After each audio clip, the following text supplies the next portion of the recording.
अस्सलाम वालेकुम, सत श्री अकाल। मैं हरमीत सिंह हूँ और आप देख रहे हैं आपका अपना यूट्यूब चैनल। नाज़रीन, आज अगर बात की जाए सोमवार की सुबह है और आज के इस व्लॉग में बहुत सारी बातें आपसे करनी है। तारीख के लिहाज से अगर बात करें तो पुतिन ट्रंप मुलाकात कब और कहाँ होगी। बरतानिया अमेरिका से नाराज, इसराइल को 2000 वजनी पाउंड बम मौसूल, फौज और बागों के दरमियान दोबारा जंग शुरू है। आप सबका शुक्रिया जिस तरीके से आप हमारे साथ जुड़े हैं। यूक्रेन में जंग बंदी के लिए तकरीबन मुज़ाकरात जल्द सऊदी अरब में मुतवक्के हैं, जहां अमेरिका इंतजामिया के सीनियर हुकाम रूसी और यूक्रेनी हुकाम के साथ बातचीत करेंगे। यूक्रेनी जंग के खात्मे के लिए रूस और अमेरिका के मुज़ाकरात की मेज़बानी करेगा। सदर पुतिन और ट्रंप रियाद में मुलाकात भी करेंगे। अहम मुलाकात से पहले वफूद की सतह पर मुज़ाकरात जो हैं वो होंगे। सदर ट्रंप ने 3 रुकनी मुज़ाकराती कमेटी तश्कील दे दी। National security adviser Mike Waltz, वज़ीर ख़ारजा मार्को रूबियो और नुमाइंदा ख़ुसूसी बराए मशरक़ वस्ता स्टीव विटकॉफ शामिल हैं। रूस से भी आला सतह वफ़द की शिरकत मुतवक्के है। मुज़ाकरात में सऊदी अरब सालिस का किरदार अदा करेगा। गैर मुल्की मीडिया के मुताबिक वफूद की सतह पर मुज़ाकरात के बाद सदर ट्रंप और पुतिन रियाद में मुलाकात करेंगे। सऊदी अरब की कोशिशों से चंद दिन पहले रूस में 3 बरस से कैद अमरीकी शहरी रिहा हो गया था। अमन मुज़ाकरात में शामिल ना करने पर, यानी एक तरफ तो आप अंदाज़ा लगा सकते हैं कि इस वक्त जो सूरत हाल है वो आपके सामने है, क्योंकि इस 3 साल की जंग का अभी तक रिजल्ट नहीं निकला है। फिर ज़ेलेंस्की जिस तरीके से रोना पीटना वो आपके सामने कि भाई साहब कह रहे हैं कि भाई साहब ये तो ज्यादती है, यानी अगर अमेरिका हमारे पीछे से हट जाएगा तो फिर तो हम हार मान लेंगे। और अमेरिका भी अपनी लाज रखना चाहते, क्योंकि आप 3 साल में नेटो को क्या मिला, यानी नेटो को कुछ मिला होता तो हम कह देते कि भाई साहब ये सारी चीज़ें उनको मिले, कुछ मिला ही नहीं है। तो फिर ऐसी सूरत हाल में आप अंदाज़ा लगा सकते हैं कि भाई साहब अब करें तो क्या करें, करना यही है जो आपके सामने है। एक तरफ तो ये सिचुएशन है जो मैंने आपके सामने रखी है।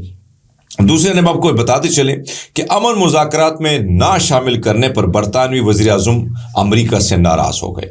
बरतानवी वज़ीर-ए-आज़म केयर स्टार्मर का कहना है कि अमेरिका का इक़दाम यूरोपीय कौमी सलामती के लिए लम्हा फ़िक्रिया है। ख़दशात के बारे में अमेरिकी सदर को आगाह करूँगा।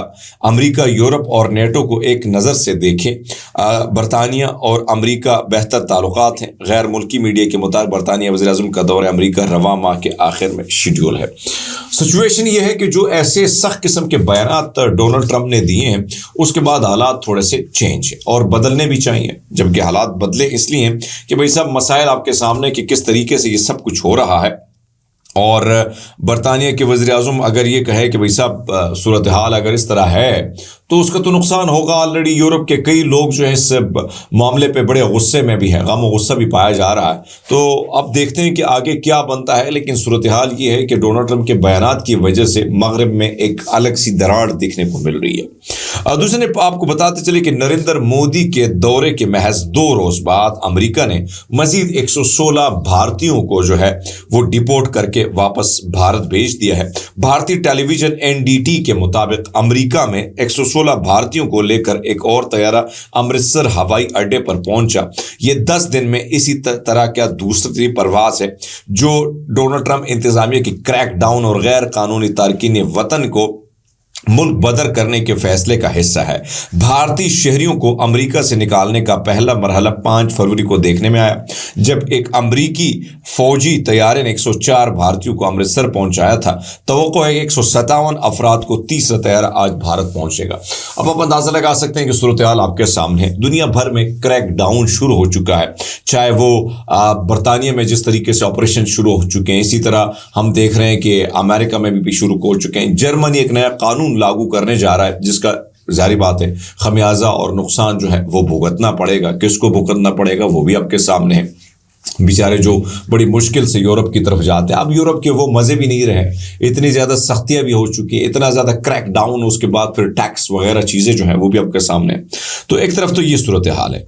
अमरीकी सदर डोनाल्ड ट्रंप की जानिब से अपने पेश रो जो बाइडन की इंतजामिया के जानिब से असलहे की बरामद पर आयद पाबंदी हटाने के बाद इसराइल को अमरीका से 2000 पाउंड वजनी बम, ये जो MK-84 बमों की पहली खेप मौसूल हो गई है। सऊदी नशरियाती इदारे अल अरबिया की रिपोर्ट के मुताबिक 2000 पाउंड वजनी MK-84 बम موٹے کنکریٹ اور دھات کو توڑ سکتا ہے، اور اس کے دھماکے کے دائرہ جو ہو سکتا ہے وہ یہی ہے کہ بھئی جب بڑے بڑے پتھروں کو، بڑے بڑے لوہے کو یہ توڑے گا۔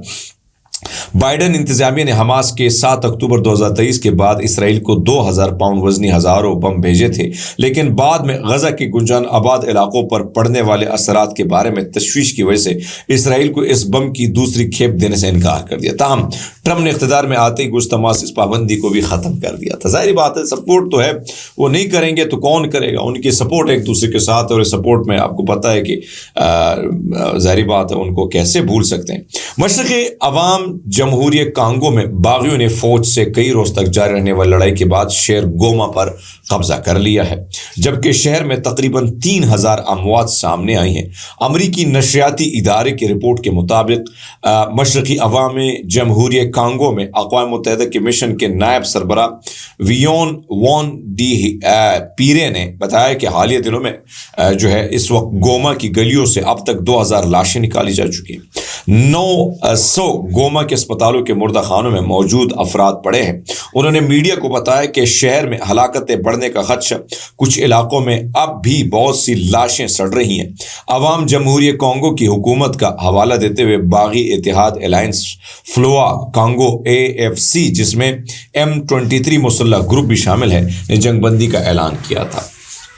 آپ دیکھیے دنیا بھر میں جو سچویشن ہے، آپ اندازہ لگا سکتے ہیں کہ اس وقت کیا ہو رہا ہے، یعنی کیا کیا حالات ہیں جس سے آپ اندازہ لگا سکتے ہیں کہ بھئی سب دنیا جل رہی ہے۔ ہر طرف یہ سچویشن ہے کہ کہیں نہ کہیں جو ہے مختلف جنگجو نکل آتے ہیں، کئی دہشت گرد نکل آتے ہیں، کئی اور لوگ نکل آتے ہیں، جس سے سب سے زیادہ نقصان جو ہے وہاں کا جو عام شہری ہے ان کو نقصان ہوتا ہے۔ اور ہماری کوشش ہوتی ہے کہ آپ کو دنیا بھر کی ان خبروں سے اس لیے باخبر رکھا جائے کیونکہ بہت ساری خبریں پاکستان اور ہندوستان کی خبروں ٹی وی پر آپ دیکھ سکتے ہیں، لیکن دنیا بھر کی خبروں کے بارے میں جو آپ جاننا چاہتے ہیں وہ بڑی کم مشکل ملتی ہیں۔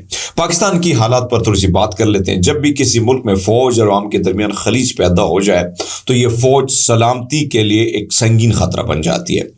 ایسے دراڑیں نہ صرف اندرونی استحکام کو نقصان پہنچاتی ہیں بلکہ بیرونی قوتوں کو مداخلت کا موقع بھی فراہم کرتی ہے۔ عمران خان بار بار اسی نقطے پر زور دے رہے ہیں کہ عوام اور اداروں کے درمیان اعتماد کی جو فضا ہے اس کو برقرار رہنی چاہیے۔ اگر یہ فالٹ لائن مزید گہری ہوئی تو اس کے نتائج نہ صرف سیاسی بلکہ معاشی اور سفارتی سطح پر بھی تباہ کن ہو سکتے ہیں۔ فوج قومی یکجہتی وقت کی سب سے بڑی ضرورت ہے۔ اختلافات کی بات چیت اور جمہوری اصولوں کے ذریعے حل کرنا ملک کے مستقبل کو محفوظ بنا سکتا ہے۔ یہ صرف ایسے صورت ممکن ہے کہ جب فوج اپنی حدود میں رہے۔ یہ بات تو ہم بھی بار بار کہہ رہے ہیں کہ بھئی سب ہر بندے کو اپنے آئینی حدود میں رہنا چاہیے۔ آئینی حدود میں آپ رہیں گے تو اس ملک کا بھی نقصان نہیں ہوگا بلکہ اس کا بھی فائدہ ہوگا، اور کہیں نہ کہیں جو ہے عوام کا بھی فائدہ ہوگا۔ پرابلم یہ ہے کہ جب آپ اپنے حدود سے نکلتے ہیں تو اس کا نقصان عوام کو ہوتا ہے۔